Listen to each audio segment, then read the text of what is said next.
Sarah! Hi. Oh my gosh, this is such a full circle moment. It really is. My very first time interviewing anybody on the planet was Miss Sara K. Right here. Yes, still on YouTube actually. Meth Yep. to marathons. That's this one. Meth addicted to marathon runner. That's the one. Yeah, Yes. yeah. Yeah. She took me to my first Tony Robbins. I wanted to say concert, but that's not the right word. No, It feels seminar. like it. Seminar. Yeah. Yeah, and I remember leaving there. We were just like, we're gonna change the fucking world. We can do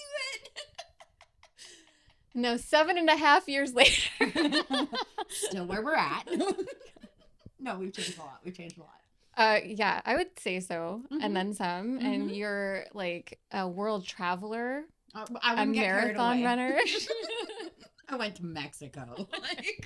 But it technically counts as being international. Yeah, it's absolutely. Isn't it another continent, or are they? It's still on the same continent. Oh. It's just one country over. I feel like okay, fine. It still counts. It does. It does. I got a stamp Oh on my my gosh. passport, so I was like, Yes. yes. Yeah, like you were running marathons in Toronto, the year we met, Mm-hmm. and now you're still running. You just finished the Sun Run. Yes, that was yesterday. Incredible. Mhm. And you traveled to Mexico. You've been speaking. Yeah. Like all of the dreams that I remember you dreaming Yeah. 7 years ago, they're coming true. So let's Yeah. talk about it. Let's talk Okay. about your story, first of all. Like, what brought you to your knees so that you wanted to get sober? Wait, let's rephrase that. I was about to say, well, being on my knees is partially what got me there. So, yes. But why did you think I need to get sober? What was the driving force? Well, I knew that I was headed nowhere. Mm. Like, it was just, at the end of it, it was just me drinking alone with my cat in my house for a good, that I thought about it. It was a good 6 years that it was literally Wow. just me alone in my house. And I had the job to do so. So it was literally just meeting me. It was me, the dealer, and my alcohol connection at the liquor store, which I thought was my friend, but it turns out they're just friendly with everybody. So for one point, it was just like, this is all my life is ever going to amount to. Mm. And so I remember I was calling my mom, screaming and yelling at her all the time because I was angry and blaming her for my life being that way. Yes, we do. Yeah, good 2:00 in the morning phone calls. And then I remember waking up one day and being like, I can't keep going on like this, and just decided to change. Like, just having a feeling in my stomach of being like, why don't you just try for today to not drink and use? Mm. After, like, I think I was using 9 months straight. And then I got that 24 hours and I went to bed crying that night. Mm. And that was the day that started all the change that I got. Like, I had like 860 days. I became a marathon Wow. runner and all those changes. Yeah. So that's kind of what was. Yeah, well, let's go there, because obviously, like, I know your story, and I know that wasn't like your last attempt at getting sober, right?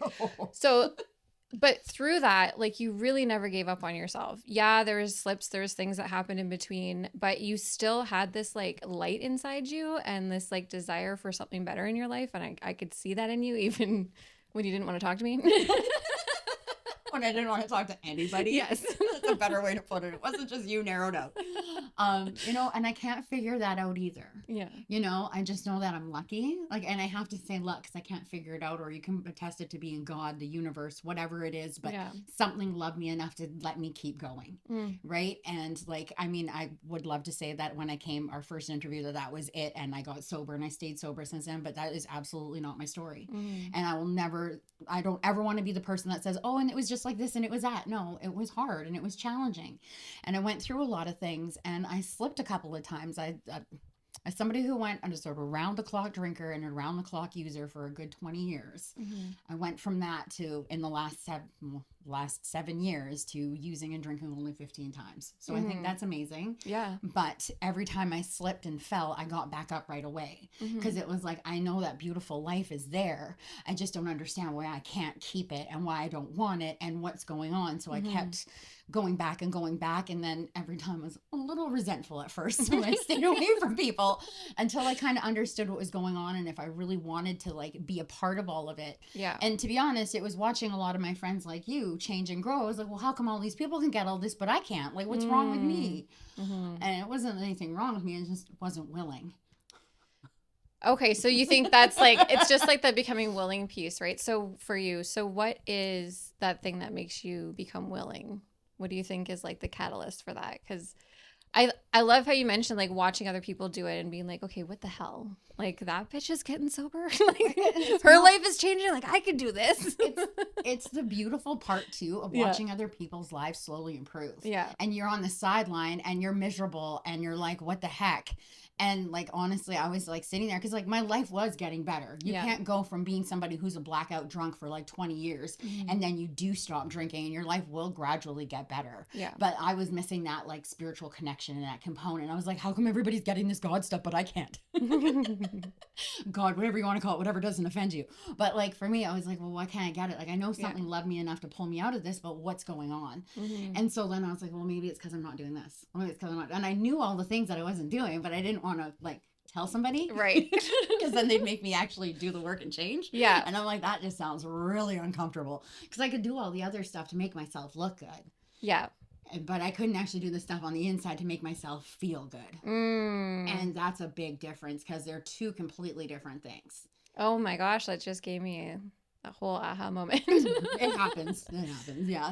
I've bought a brand new car in sobriety even because I was like, oh, people who have new cars have clean cars. I can, yep, I can tell you that's inaccurate. No, I have the messiest new car of anybody I know. It doesn't change anything. Like getting the outside stuff, I have to learn how to freaking clean my car. It's the same. But here's the thing: it's the same thing as like because I go through the same thing too. Yeah. I have to say, but it's the same thing as like when our insides are messy, our outsides are generally messy too. Yeah. I have a messy home. It's because my head's messy, and it's like, but I'm noticing the more that I'm running and stuff, my brain's compartmentalizing. So I'm like, oh, when I get up in the morning, I'll just slowly clean stuff up, and I'm like, who is this person? Like, why am I naturally cleaning? But it's because things are starting to sort out upstairs. And in my heart, so everything else is starting to fall into place. Oh, I love that. So instead of worrying about it, I'm having faith that it's all going to fall together sooner or later. Yeah. But you know, this is just new, so. Yeah. More to be revealed. Yes, okay, so you talked about running a little bit. I really want to get into this because, like, what a cool thing to add into your life. I know I've heard you speak a few times. You talk about how you used to run from the cons. And now you're like running in the sun run and doing marathons, like traveling to run. So what inspired you to start this journey of like moving your body, getting outside, start running? Funny thing is, okay, so I always talk about the time, like I always go back to the time in 2017 when I did become a marathon runner and I did all that stuff. And it's because somebody told me that I could, what makes you think you can do that? I can't even do that. And I was like, well, that right there. Yeah. Right? And then I kept going because I always tell about this moment of like, I didn't want to be like Al Bundy, like from Married to Children, where he used to be like, oh, I took 3 touchdowns in high school. And I didn't want to be that person. So I kept going. Now, in 2019, I got back from Toronto after my last full marathon and I just stopped running completely. And I got depressed. We all went through COVID. We all did that. I relapsed in COVID and all that stuff. And then I stopped running and I stopped taking care of my body. I started destroying my body with food. And over the last year, really, right before I went to Mexico, I was like, okay, I need to start doing something. Like if I'm preparing myself to go on this beautiful vacation, I want to treat myself kind and like, look good in a swimsuit. I'm not going to, that was a little superficial of me, but like, I'm like, I'm going to go out there. I don't want to be banging. Okay. And so then I was like, well, I got to start doing nice things for my body. And so I started going to the gym in the morning. And I also did this too. It wasn't just for that as well. It was my mental health because I'd had a turn at work. I lashed out on somebody and that's not like me. And it caught my attention to be like, wow, this isn't what I was taught to do. Yeah. And I'm headed down a dark road. So I started to be like, okay, well, what can I do to get better without involving recovery? But it's funny how they all went hand in hand. Yeah. And then so I started to go back to the gym and I was already working with my sponsor at the time. And then it just kind of the way things fell into place, I started just working out. And I was doing the weights and I was doing all this stuff and I was tanning and I was all this great stuff. It was amazing. 5 o'clock in the morning, you can go for a tan. Yeah. Anyways, pretended I was in Mexico. Yeah. And then there's another funny story about that when I was drinking, but that's besides the point. Tanning beds and anyways, and then I ended up falling back in love with working out and how I felt. And then been like, okay, I'll sign up for this, I'll sign up for that. And I signed up for the Sun Run, I signed up for a Vancouver Marathon, and I signed up for the Toronto Marathon. Because the funny story is I did go back in between. And I did try to do the Toronto Marathon without training. And I literally was dead last, and the cops were like on my ass. And I was like, look, guys, you're making me really uncomfortable. It's just way too much. Like, because it's old habits, right? Yeah. And so I was like, okay, well, now I have to go back for redemption because I can't just, they turned me around. I didn't finish the whole course. And for me, in my mind, I need to finish things. I need to make sure it's all done and that I'm the one that finished it and it's my efforts. And so I got asked to speak, and I was like, well, I can't just say all this stuff. I can't just say I was a marathon runner and that's it and be done with it. Like, I know people get inspiration from me running for some reason. I don't know what it is, but whatever. I'm like, okay, cool. Thanks, guys. And so I started running again after that, and it felt amazing. And I watched my mental health get better. I watched me not take such offense to things. I watched things slide down my back, and I was like, and not that way either. I watched things like whatever. And so then I was like, oh, well, maybe this is whatever. And maybe this is what it's supposed to be. And so then I started, instead of being like, I used to think consistency was a daily thing. Like I had to do it every single day, and that was it. And that's how I was going to be this fucking top runner and all this. Right.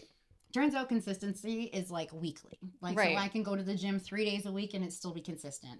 I can run 3 days a week and it still be consistent. The only thing I need to do daily is not drink and not use. So if I put all that into play, it just kind of like, you know, and then all of a sudden I started feeling better. I started noticing all these opportunities that the universe, God, whatever, put into my path, the speaking, people showing up, helping other people, even just being in moments where I was like, oh my God, I would normally be so stressed out about this. But instead I'm like looking at it as like what I've learned or how much I've grown. And I was like, this is why I had to go through all this stuff twice. So I never really appreciated the moment. Yeah. And so I was like, okay. I don't know if that even answered your question. You sure did. I totally got on track, and I was like, okay, but anyways. And so then, and now it's like yesterday when I ran the 10K, it was like my 5th year running the Sun Run. Wow. Since I started. So it had been about 9 years. Yeah.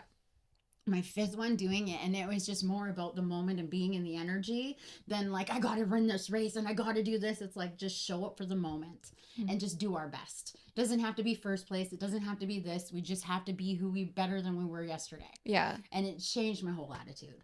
Oh, I gave me goosebumps. I love it. I just loved seeing the light, like just exude out of you, honestly, when you're on your game. Like, you're so unstoppable, and you're just such a bright light in the sober community and just in the community in general.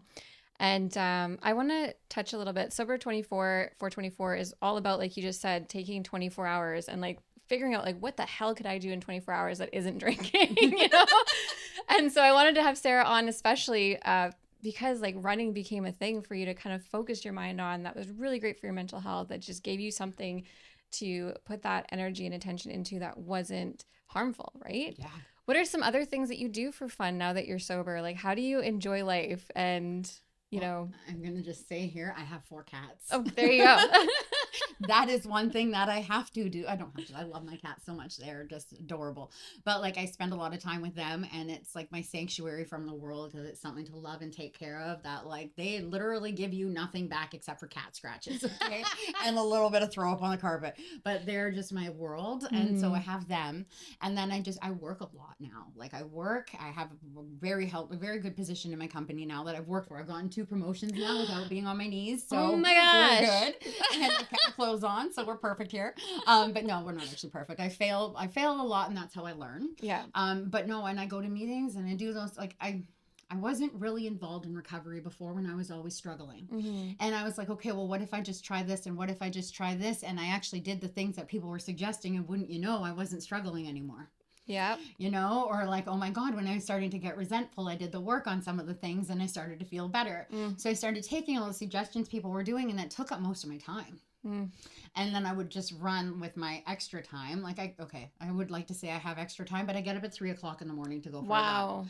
And some mornings when you make extra time. I do. And then by the time I get home from work and I've done the meetings and everything, and whenever I have time left over, it's self-care, nurturing, like whatever. I journal, and I usually read, and I plan my day, and then it's time to go to bed. So it's really not much time left in between. And it's like, but I would prefer it that way. Do you feel fulfilled though? Like, do you feel like something's missing, or do you feel like my day is full and I love what I do? Like, most days? Yeah. Like, if I'm being completely honest, I can still get a little lonely. Yeah. Right? Because I've only had 1 sober relationship, which I'm totally okay with, because like, I don't need any, like, okay, let me rephrase this because people are actually watching this. I have a lot to handle, and I learned that over the last little bit by being honest with myself. And so I do get a little lonely still, but I also know that like a relationship is just too much for me right now. Whereas like, you know, the fulfillment though, like I want somebody to complement that. Yeah. Whereas before I learned about toxic relationships and everything before in sobriety, like I was always competing with them, or it was always, it was never a team thing. And I never had that before. And now I'm like, now that I'm sober and I have options, that I want to wait for that. And I was always like, no, I want to move in together now. And I figured this doesn't work. I want to burn your house down. Whereas like now it's like, no, I want love. And I want to learn what that's about. And I definitely, this is the one thing that I never understood, was that I actually want God to put it together and the universe to orchestrate it, as opposed to like something that I force. Oof. Right? That's huge. Right? That's huge, because I find a lot of people, we put down drinking and then we're like, oh, I'm going to get into a relationship. I'm going to find other ways to get this dopamine or this oxytocin or whatever we're missing, through people or through TV or through food or through whatever. And so I just love how like you've chosen running. You've chosen running and feeling really good at work and like putting your energy and effort in there, and things like self-care that make you feel good and actually benefit your life. You should never have to heal from the same thing twice. Damn. Right? And if we replace that void with people or with food or with shopping or whatever, it's just going to keep coming back up. And that's what I was finding with myself. And it's like, hey, when you're hitting the pavement and you're doing that stuff, like the meditative mind that you find when you're running, like as I run anywhere from 3 to 11K in the morning, on the weekends is 21 kilometers. And it's like on that time, I find so much connection with the universe and God, or whatever you want to, I always say whatever you want to call it, because I never know who's listening and who's not listening or whatever. And also too, I had a hard time finding that. But it's like, that's where I found it. Yeah. You know what I mean? And it's like, I remember the one morning where I was running and I was like, oh my God, running actually saved my life. Like it did, because it gave me a purpose. It gave me something to wake up and look forward to.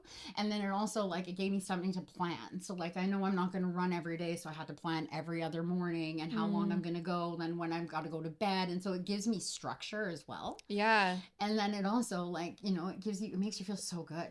And so you can't help but be positive around other people, right? And like, and I have to say this too, because other people are like, oh, Sarah, you're so inspirational and things like that. It's like, guys, remember, I started running by just walking around my block at first. It's such bad anxiety that I just needed to get that energy out of my body. And I just walked around my block. And that's literally how I started. And then like what, 10 months later, I was running marathons. So doesn't matter where you start. You just got to get started. Right? I love it. Thank you so much for being here and sharing all that with us. There's so many really good nuggets there. Yeah. So thank you, Sarah. You're welcome.